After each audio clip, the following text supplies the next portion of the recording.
மயக்கமா பசங்க hair cut பண்ண போகிறேன்னு சொன்னால் இதில் என்ன இருக்குது, சிம்பிள் அப்படி தானே நினச்சிங்க. ஆனால் அப்படி இல்லை.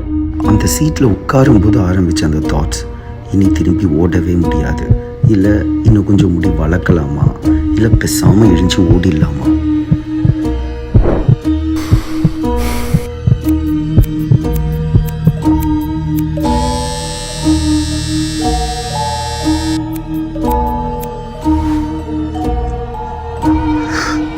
தும்பல் இப்போ நான் தும்பணுமா இல்லை? ஐயோ, இந்த ஃபோன் வேற வேணாம், தலை முக்கியம். இது எல்லாம் முடிஞ்சு அந்த கண்ணாடியை நம்ம பார்க்கும்போது வர ஃபீல் இருக்கே. நான் யார் இறைவா, விடைத்தா இறைவா, நான் யார் இறைவா, பதில் சொல்ல மண்ணில் வருவாயா.